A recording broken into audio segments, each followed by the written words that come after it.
Assalamualaikum warahmatullahi wabarakatuh. Selamat pagi anak-anak. Sehat selalu. Tetap semangat. Ketemu kembali dalam pembelajaran PPKN di hari ini. Kita lanjutkan bab 4 bagian kedua. Kalian boleh untuk melakukan pembelajaran secara berkelompok dengan teman kalian, tapi harus tetap ingat protokol kesehatan dilaksanakan, memakai masker, jaga jarak, dan sebelum kalian melakukan harus cuci tangan dengan air mengalir pakai sabun. Anak-anakku yang berbahagia, sub pokok bahasan yang akan kita bahas pada pagi hari ini yaitu permasalahan keberagaman dalam masyarakat Indonesia. Perbedaan yang ada di Indonesia mencakup berbagai bidang, baik yang berupa fisik maupun yang non fisik. Yang berupa fisik yaitu manusia, fisik manusia atau ras. Kalian masih ingat bukan macam-macam ras yang ada di negara kita? Bisa kalian buka kembali materi di kelas 7 2 tahun yang lalu. Kemudian bidang yang non fisik yaitu suku bangsa, agama, dan kepercayaan. Masalah yang dapat muncul dalam keberagaman masyarakat Indonesia adalah konflik. Ini bisa kalian lihat di layar, itu terjadi konflik ya.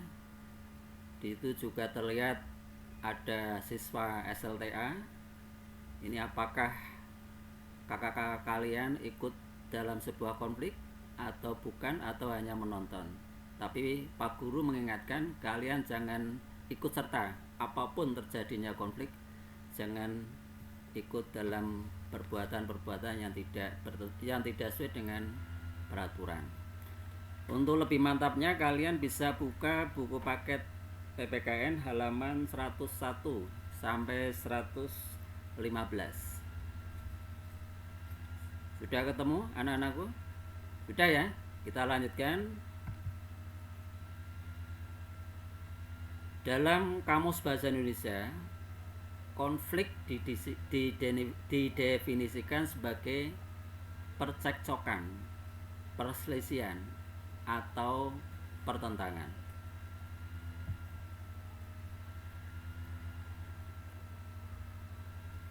Seorang sosiolog yang terkenal yaitu Surjono Sukanto mengemukakan 4 faktor yang dapat menyebabkan terjadinya konflik dalam masyarakat, yaitu perbedaan antar individu, perbedaan kebudayaan, perbedaan kepentingan, dan perubahan sosial. Di negara kita, negara beraneka ragam. Nah, ini harus kita ketahui bersama agar tidak akan terjadinya konflik. Karena negara yang beraneka ragam lebih mudah untuk munculnya sebuah konflik.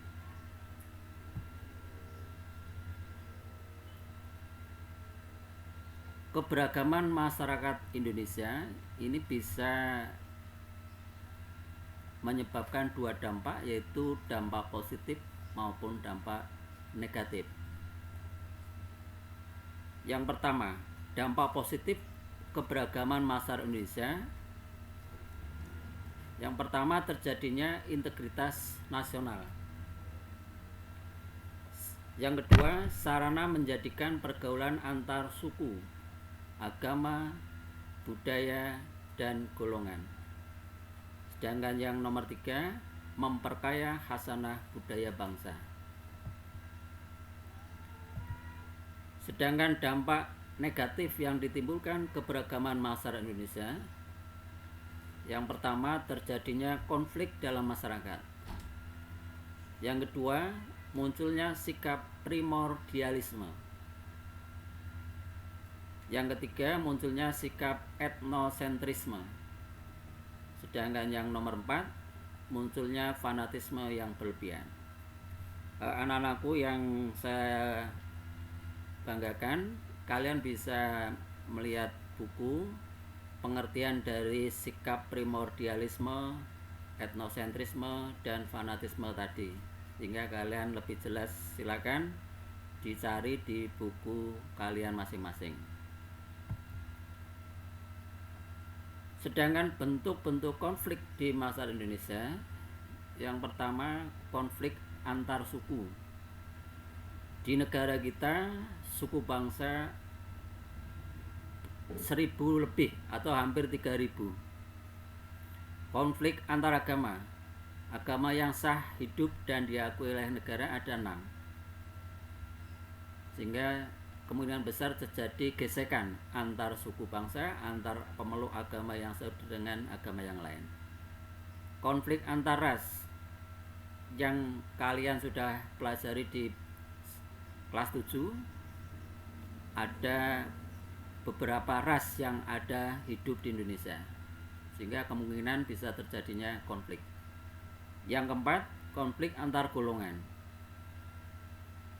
Kalian ketahui bahwa di Indonesia banyak golongan-golongan, banyak organisasi-organisasi, banyak organisasi kemasyarakatan, sehingga satu dengan yang lain kemungkinan bisa menimbulkan gesekan. Nah, gesekan itu akhirnya bisa terjadi sebuah konflik. Nah, sebabnya apa? Konflik yang terjadi dalam masyarakat Indonesia. Kalian perlu ketahui, yang pertama, tidak adanya persamaan pandangan antar kelompok. Jadi diawali adanya beda pendapat, eyel-eyelan, sehingga terjadi gesekan. Nah, gesekan itu yang bisa menimbulkan konflik. Yang kedua, norma-norma sosial tidak berfungsi. Masih ingat kalian di kelas 7 waktu belajar norma-norma yang ada di Indonesia? Norma agama, norma hukum, norma kesusilaan, norma kesopanan itu sudah tidak berfungsi. Yang ketiga, pertentangan norma dalam masyarakat. Dalam menjalankan norma yang satu dengan yang lainnya saling berbeda, saling mempertahankan pendapat sendiri, sehingga satu dengan yang lain terjadi gesekan.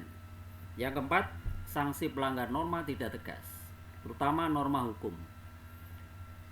Penegak hukum, polisi, jaksa, dan sebagainya tidak adil atau kurang adil, sehingga akhirnya memberi sanksi pelanggar norma itu tidak sesuai dengan peraturan perundang-undangan yang berlaku.